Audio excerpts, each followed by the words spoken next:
Ladies and gentlemen, I am Harry Lausenisiris, and this is my grecochess YouTube channel. In this video, we'll continue covering the 80th chessanity tournament, round number 3. In the first two rounds, I had one win and one loss. Before I start the third round, some of you may be wondering, how does it feel to lose from a player rated 250 points less than me? That's what happened in round number 2. And my answer is, these things happen. In chess, it happens. You can beat players stronger than you. You can lose to players weaker than you. No reason to be discouraged. No reason to suffer or feel bad. Nothing wrong with the ratings. Nothing wrong with yourself. These things happen. Important thing is continue fighting, continue trying to do your very best, continue trying to improve. And before we begin the game, once more, let's share the announcement of the tournament. This is the webpage of Chessanity. If you look carefully, you'll see that instead of 80th, it says 81st, and instead of July 11th, it says August 8th. This is because Chessanity has already replaced on their webpage the announcement of the previous tournament with the next one. But other than that, things are the same. There are the same sections. I participated in the quad. What does it mean? It means that the players that have registered for the quad are divided into groups of 4 based on their ratings. And having the second best rating, I was placed on the first group of the quad against the players rated first, third, and fourth. The time control is for the quad is 3 rounds over G40, D5, which means that when you start the game, the players have 40-minute clocks. When your opponent plays, your clock does not move. When it's your turn to play, for the first 5 seconds, the clock does not move, and then it goes downwards. And you need to complete all your moves before time goes down to 0. And when your time reaches 5 minutes, meaning you have less than 5 minutes to play, you don't need to record your moves any longer, and you should not, because you lose valuable time. Before that, you need to record your moves. Let's see who was my opponent for round number 3. Since I mentioned that I played with 2 players rated less than me, clearly the opponent in the last round was a player higher rated than me. His name is Obed Glanson. His rating is 1958. And he's in the 96th percentile, meaning out of 100 members of the United States Chess Federation, he's better than 96 and inferior to only 4 of them. But there is a little parenthesis. His rating is based on 19 games. According to the United States Chess Federation, if you have 25 or fewer games, officially rated, of course, then your rating is supposed to be provisional. What does it mean? It means that the rating is not always exactly your actual strength, but for 25 games or fewer, they expect the discrepancy to be quite large, because a lot depends on whom you face. That's why they call it provisional, and on parentheses they say on how many games each based. But it's still 1958, and compare this to my numbers, 1560. 85.5 percentile, almost 400 points differential. So clearly Obed was the favorite. But let's see now what actually happened in the game. Let me enlarge the screens.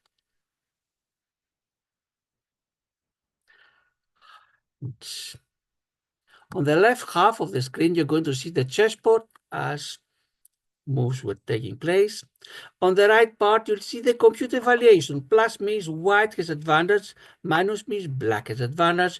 For every move, you're going to see whether it was the best or not, and if not, which would have been the best. And also below that, the top 3 moves for the opponent with their evaluations.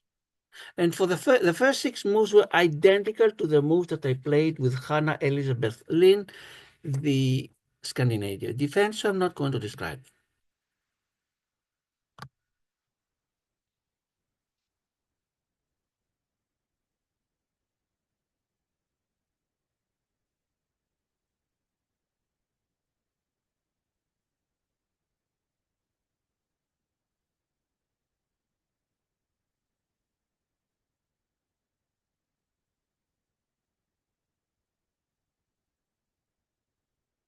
And these are the top 6 moves. As you may see, the computer believes the same thing like the previous game you saw. It believes my best option would be to place my queen on b3 and attack the pawn on b7. What I did in the last game, castling, was the second best option. What I did now was the third best option. Knight goes to c3, I develop my knight. Obed replies in a similar fashion. Knight from b8 goes to c6. I push my pawn to d5 to threaten the knight. Obed takes with the pawn. I take it with the pawn. And now Obed places his knight on e7.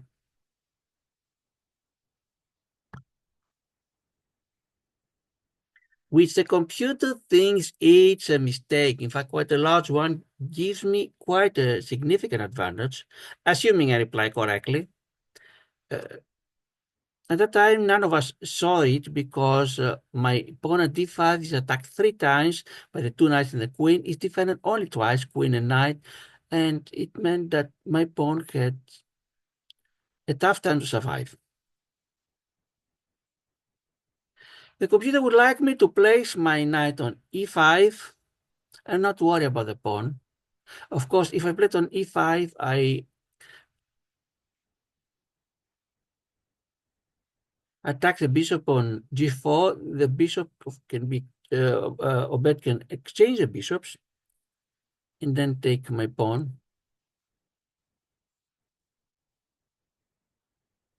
Somehow the computer doesn't like this continuation.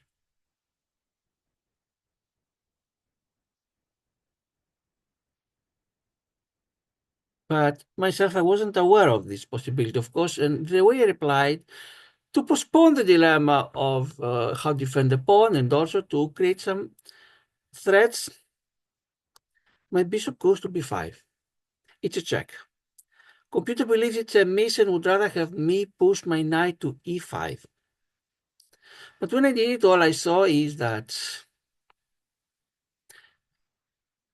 it's not easy to be answered. If any of the knights goes here, first of all, the e7 will be lost. If the f6 went there, at least my pawn is protected. And if the bishop went back, at least now my pawn would be threatened twice, defended twice. Obed replied the way I expected. Pawn goes to c6, threatens my bishop. But then I have a strong continuation.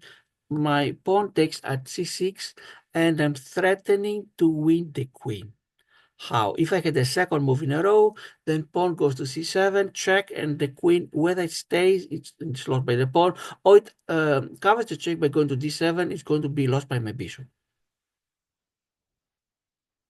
And a bit, to avoid having to worry about the queen, decides to exchange the queens.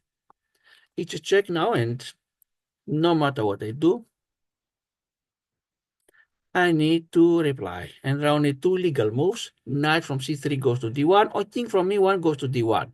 If king takes the queen, then I lose castling rights, and my knight at f3 is pinned. So instead, I took the queen with my knight from c3.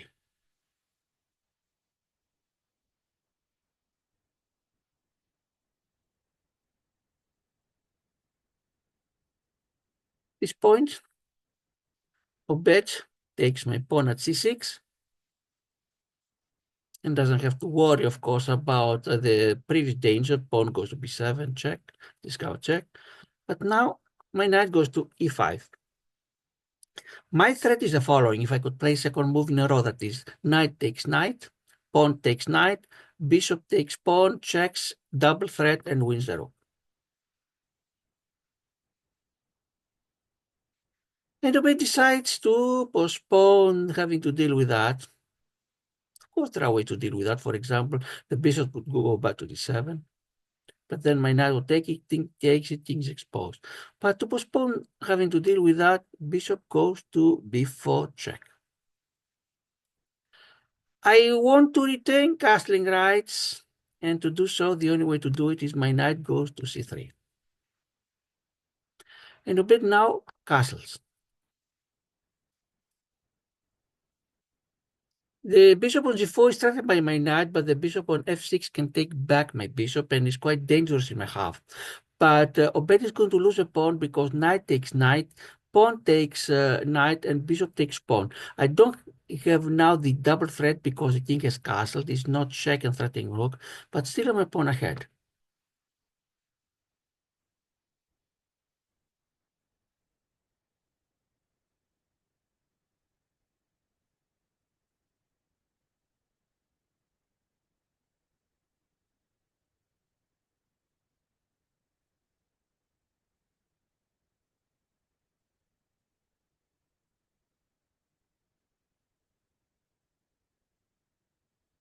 I decide to, instead of taking the knight with my knight,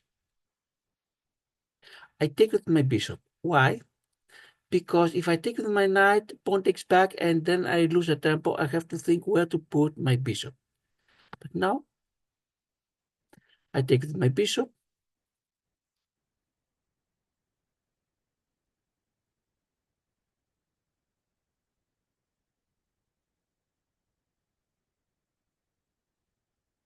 Obed takes it with a pawn. My knight takes it, and now I'm a pawn ahead. And in addition, I threaten the bishop on c4.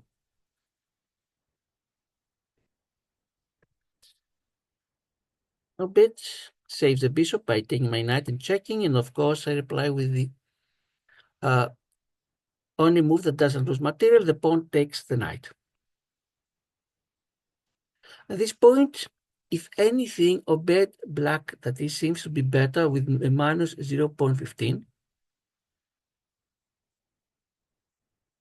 And the computer thinks that Obed should move his rook on e8 and check me, because then if I want to keep my castling rights, I need to put my bishop on e3, and the bishop is pinned. But at this point, Obed unfortunately blundered. He tried to attack my knight because the knight on c6 is quite dangerous, it's too advanced. It's not protected by any pawns, but he can play havoc. So he places his rook on c8, which is a blunder. Suddenly, from being approximately equal, if anything, Obed was slightly higher, and he would have stayed higher with a 0.22 had he checked me with the other rook. I have a combination. When I saw it, I couldn't believe it. Knight goes to e7 check, and it is a fork. I attack both the king and the rook. King goes to h8, only legal move. Let me go one step back. Computer says that this is a great move, but it was obvious. I would rather give great move to a move that is not so obvious. Because if you have such an opportunity and you don't take advantage, that would have been a blunder. I just did what I thought was quite obvious. King goes to h8, and now my advantage becomes more than 4 pawns. But can I keep it? I've had too many games where I was not able to keep advantages. Plus games, of course, where it was the other way around. My opponent had huge advantage, and I was able to come back and win. And that is why this is no time to relax. First of all, let's take the rook, because I only have one chance. If I don't take it now, I'll never take it. Obed takes it back, so my advantage is one exchange.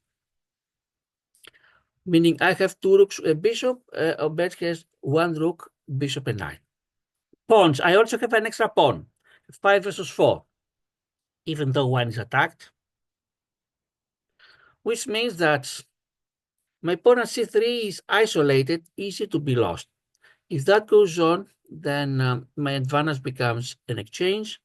An exchange doesn't need too much either to disappear or to become insignificant. If, for example, the rook was constrained somewhere it could not move, then it's less valuable than a bishop or a knight, especially a bishop that has open diagonals. So I need really to be careful now. Let's see how my rook's doing. None of them has even developed. One of them can only go to b1, the other can only go to g and f1, so my rooks yet are not very active. My bishop, yes, it is active. It can go to either the small diagonal from c1 to a3 or the larger one from c1 to h6. My pawn at c3 is very weak. Isolated it's called because there are no pawns on the b and the d file to support it. The others are symmetric, a2 versus a7 and fgh2 versus fgh7. This is what one needs to think during the game in order to be able to get the best possible result. And now let's see what happens from now on. First of all, I don't like the bishop being on g4 too near. And I need to tell you that if I was not careful, let's assume that I wanted to defend my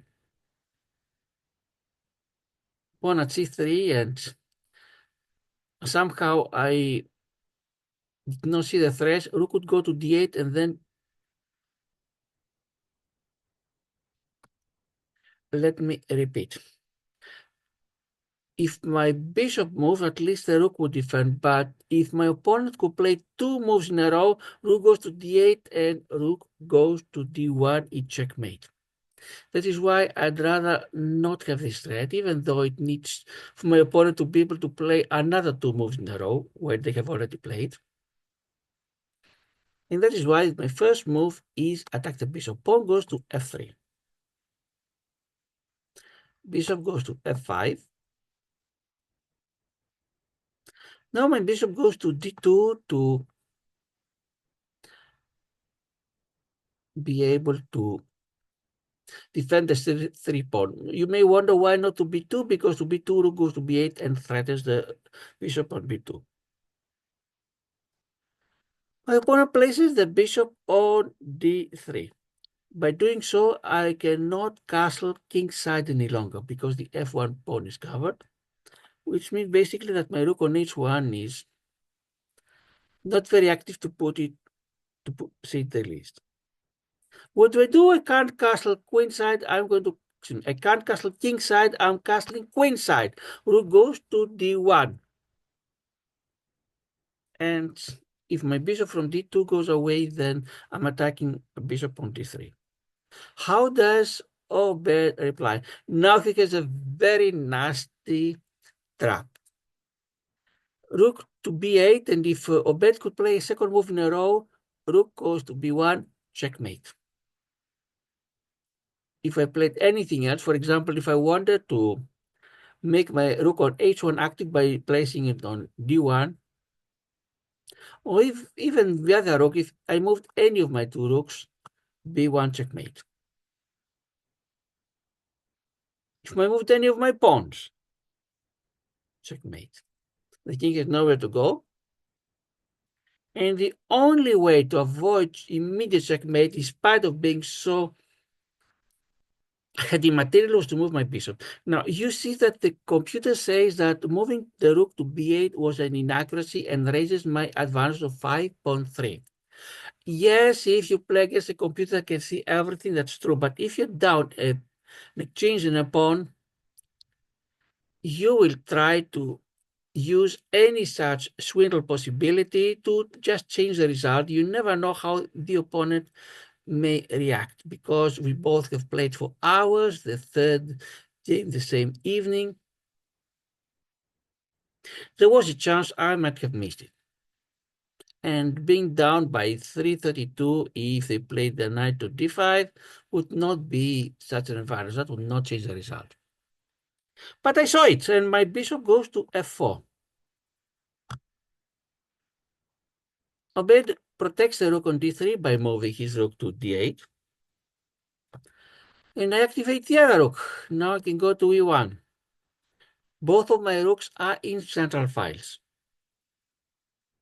And they protect each other. So even if Obed has some way to, for example, check me with the bishop, that's not possible because bishop is in light squares and king is dark. But even if such possibility could exist, still the one who could protect the other.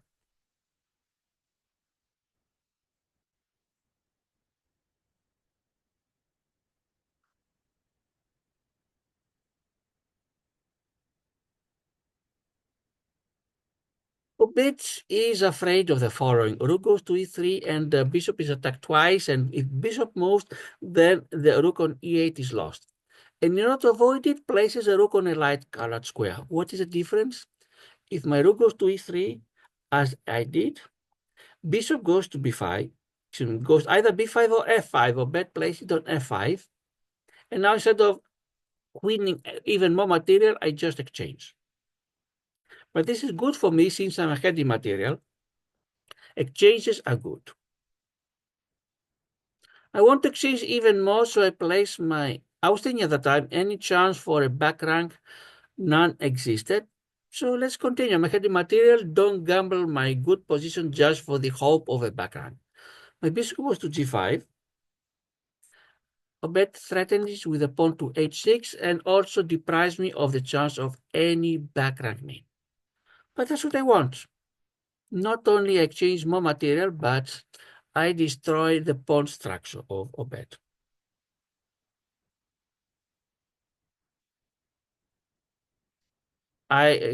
Both of us now have 3 pawn islands. But I have rook versus bishop and 1 extra pawn. Now, keep in mind that if pawns disappear in this rook versus bishop, theoretically it's a draw. Not always achievable, but almost always it is a draw. And I'd rather make sure that I don't lose my pawns and at least one of them promotes. So I start my plan of pushing them. Pawn from c3 goes to c4.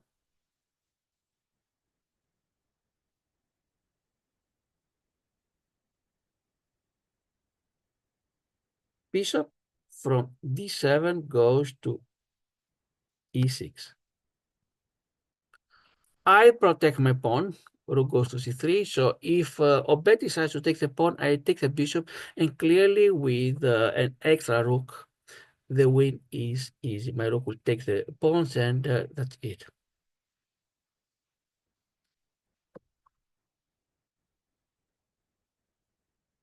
Obed decides to activate the king. That's what one should do. Goes to g8. My pawn moves to c5. But the computer thinks the best. I did not think at that point. In fact, it even takes me more than 6 pawns ahead because this uncovers the pawn at a2. I didn't see it then. I only saw it after I moved my pawn that I was going to lose the a2 pawn, and it didn't feel quite good. I knew, of course, that I was still winning because I have an extra exchange, and my pawn on c5 is very near promotion, while the one at a5 is too far away. But I thought that I unnecessarily gave at least a hope of a counterplay. But we'll take the pawn. I move my pawn to c6.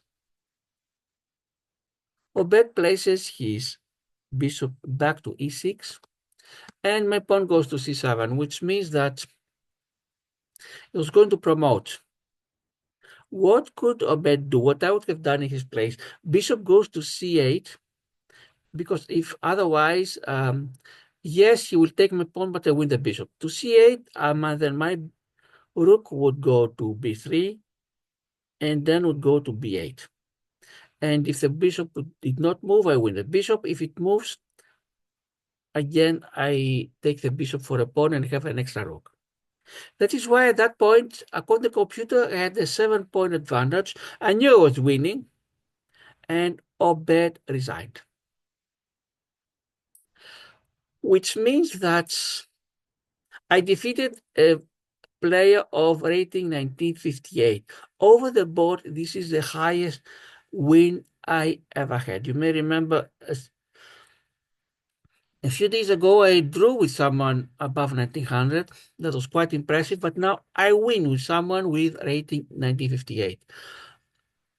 Most likely, as I understand, Obed was not in a good day because he ended up with 2 losses and 1 draw that day, but these things happen.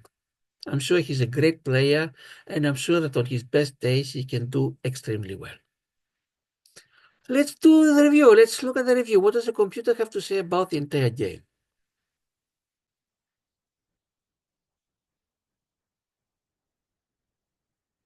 You see that after the blunder, I was way ahead.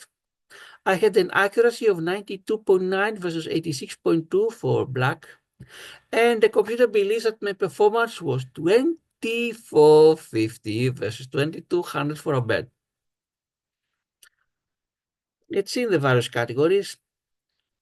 None of us get brilliant. I had 2 versus 1 great moves. Best 15 versus 9 for me. Excellent. Obed had 13. I had 7. Good. I had 4. Book moves. The first 4 moves were book moves.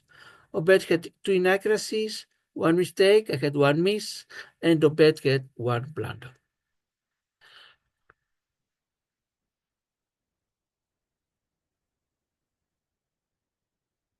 This concludes my coverage of the 3 games. I ended up with 2 wins and 1 loss. And with 2 points out of 3, I ended up sharing first place.